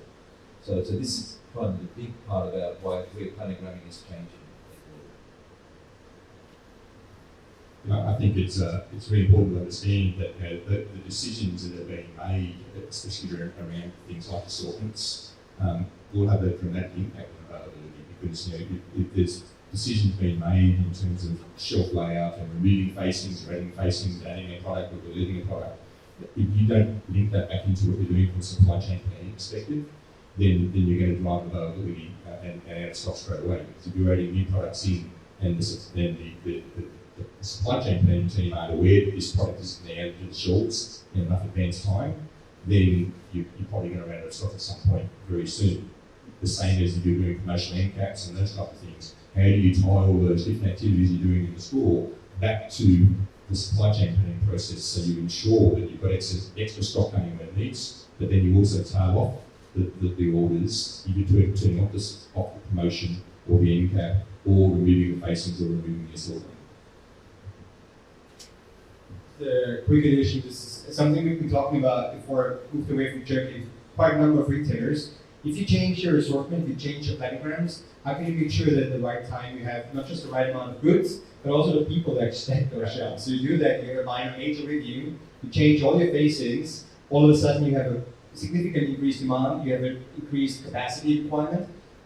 If this doesn't fit together, you suddenly end in stock out for a period because you're changing some of your assortment and it didn't quite play together with the other processes. It's not an easy task, but something that we'll talk about unified planning that's being worked on quite a bit at the moment. I guess it's the shameless plug, David. So tell us a little bit more about unified. I think it's basically already the idea is how can we use forecasts, and again it goes into end-to-end visibility to steer other processes. How can we use delivery projections to optimize our planograms? How can we use planning or information beforehand in the supply chain planning? Should we consider the impact of increased facings onto the forecast, for instance? So this is a very simple way of saying it in practice. Establishing the processes and considering this is not a very easy task. It's not just like that. We talked about this earlier, change management and utilizing these solutions and harmonizing them is a continuous task. It's a long-term task. So.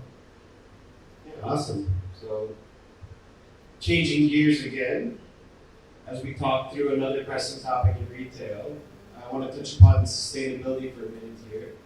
So personally, I read through most of the retailers' investor reports that go public. Sustainability has come up as a huge topic and priority for a lot of the retailers here. So the question is, either for Paul or either we've seen folks, I've seen retailers do things differently overseas. With climate change and the environmental impact of retail becoming a priority, what are some actionable, practical steps retailers can take to make sustainability a profitable priority? Yeah, it's a big one. I think there's no company out there without a sustainability report. I think we've seen plenty also here in Thailand. We have a sustainability report for service and other things, but practically, how can you use it and break it down away from just a vision and some greenwashing to concrete benefits? That's the only way to establish it, of course. What we've done a while ago was something called, we did a sustainability report with a company called Gaia Research. We actually looked at the certain things that you can improve in the supply chain when it comes to lowering the amount of deliveries, when it comes to reducing shrinkage, that all can be translated into CO2 emissions. But it also has a quite tangible monetary benefit. Fewer deliveries, fewer pickings in the store, less shrinkage, all these things have quite a massive impact on your CO2 footprint, but also on your bottom line. So these are a couple of things that are quite tangible. I'm sure the colleagues have some further examples. Others? I think for ultra fresh food, it's about reducing the wastage. That's a big issue that we all have. Is how do we bring down the wastage? And I think getting the availability right and forecasting right helps a lot in that. And there's other things you can do, solar panels on the roof, all these things are really useful, but ultimately it's about reducing the wastage. Yeah, I agree. I'd say waste is certainly one of the areas to focus on, and again, looking at the more advanced ways of potentially doing things, you've got the capability through data and understanding of systems that I have stock that is sitting in my store in my shelves, but the will spoil in 2 or 3 days' time. How do I actually take action now, using dynamic pricing or something like that, to sell it, even though it may be a loss, it's a less loss than throwing it out and throwing it away. So I think using the advanced capability to be able to say, I know this stock's going to go, let's actually still sell it before it goes at a reduced price, and that will then drive profits. And I think the other area definitely that David talked about is how do I start synchronizing my supply chain so I'm not doing half a pallet one day and then 3 pallets the next day to the same store. How do I smooth that out so it's more optimized in terms of those delivery costs? I just want to add on wastage in Thailand, it's quite a daunting process. You have to actually cut up the wasted material, take a photo and process it. So getting rid of that and reducing it is so much less work for everyone. So this is kind of one of the keys of where we would see is wastage is one of the key things. It helps the society, but also helps our internal processes as well. All right, now, if the audience doesn't want to hear me ask more questions, we're going to open up the discussion to the audience here. We have an open Q&A session. I'll hand you over the mic. You can ask a question to the whole panel or to individual people on the panel. I'm aware that everyone could be quite shy at the moment. So, are there any volunteers for the first question? While you have the panel here.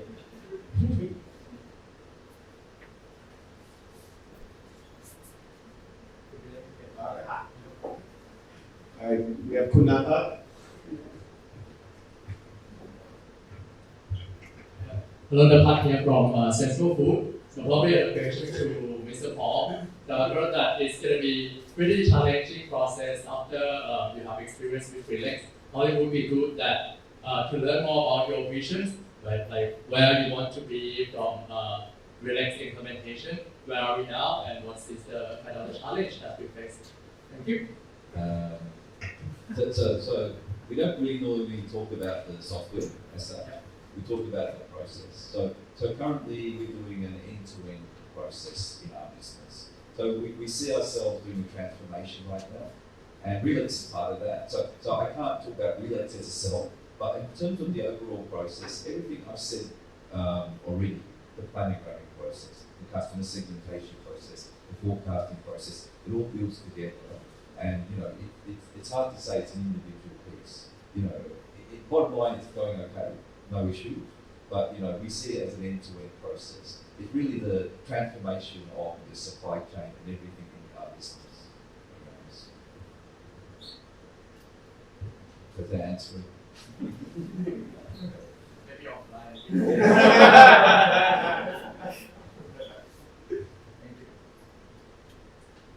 Anything else? The audience here? So I'm going to ask a follow-up question. This is for, I think 3 of you will have a unique perspective here. In terms of relatively quick wins or relatively low-hanging fruit, when I say that, obviously you see us pitching some software to you. It's not a simple transformation, right? But what are some of the tips or advice you can give to some of the audience here about, if I want to improve my business, what are some actionable steps I can take from a supply chain space, or just like, or as Paul said, even spoilage perspective? Is it more mindset? Is it process? It's probably a mix of all of them, but where would you start on the journey? It's a bit of a loaded question.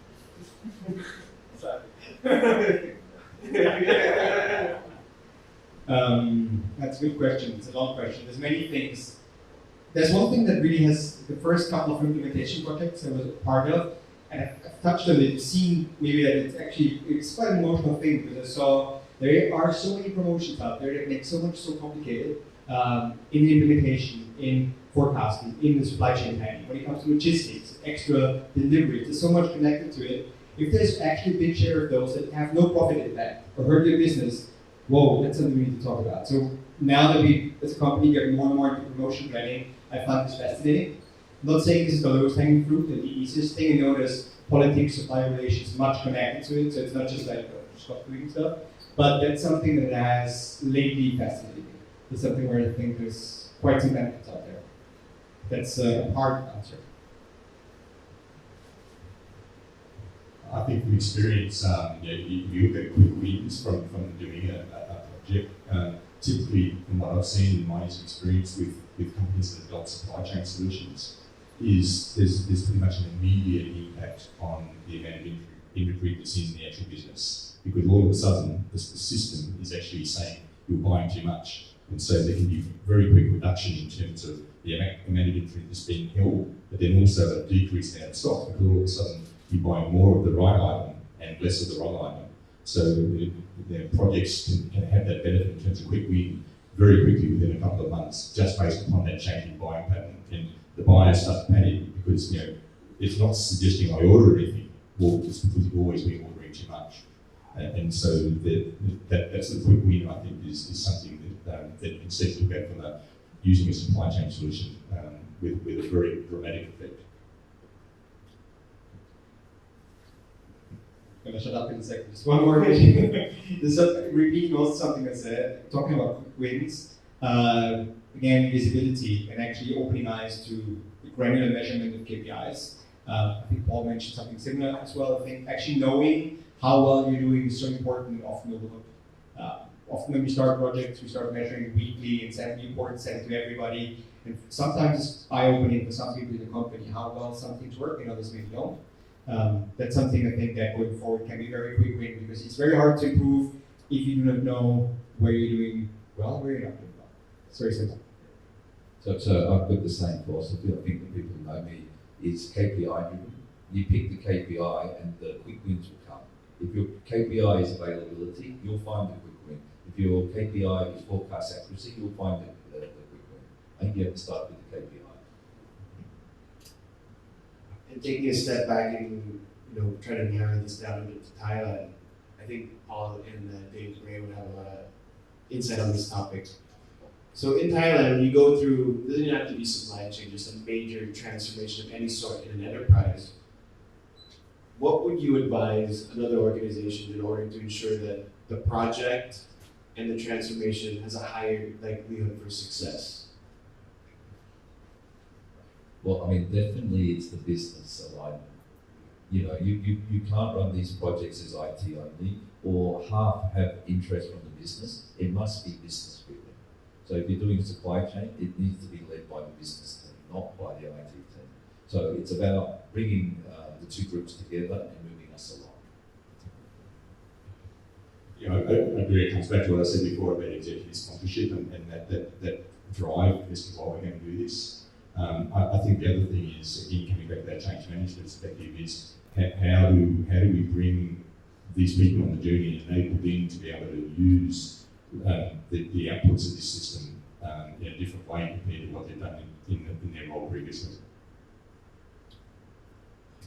All right, thank you very much. Now this is your last chance to ask a question in front of everybody.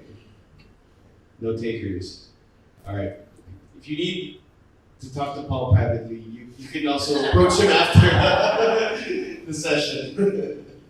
So please remain on stage as we request Dr. Chachai to present a token of appreciation to our speakers.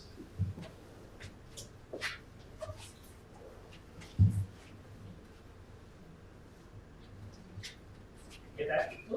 When the text? Oh, yeah.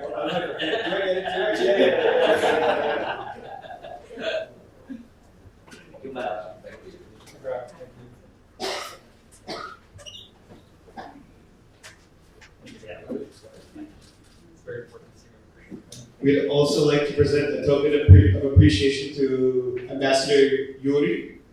for hosting this event at his beautiful residence.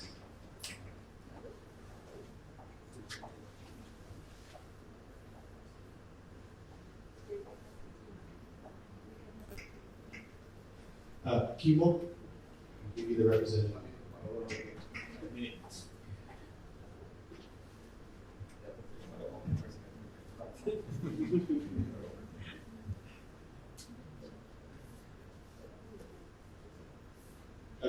remind the audience here, in the spirit of not reducing spoilage, before you leave the residence, we ask you to please help us finish all the food here.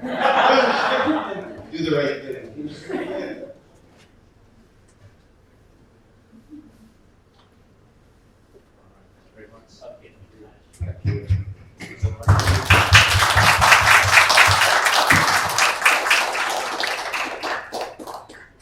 Closing remarks. We hope everyone enjoyed the session today. It was fruitful, and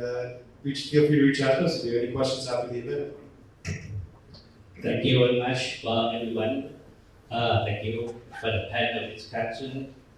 I believe that you guys got a lot of things. For myself, I got a lot of experience. And as a professor, I teach in the University as well. In television, so thank you very much that you give a lot of material for me. so I have a topic to teach my students now. Thanks.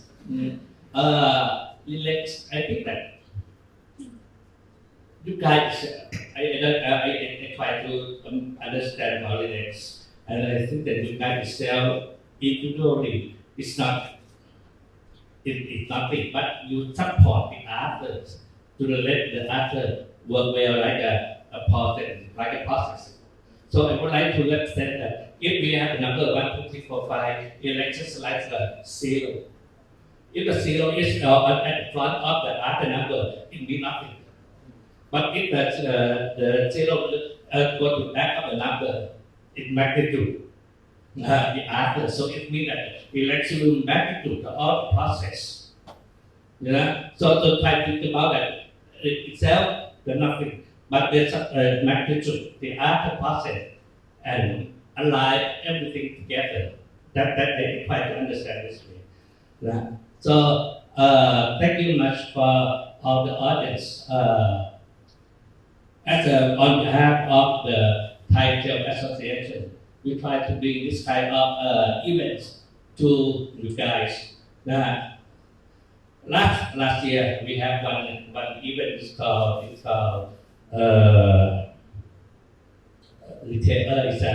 like a open so a bucket test platform. This year we go to relax, and on July when we have the annual general meeting, we will have another event called we will bring the topic about the AI. So we will try to bring this kind of topic to give you guys the idea, the knowledge, and think about it. Okay. So go back, talk to your boss, what do you exist, and then have a day. Thanks.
Which part of Accenture are you living in?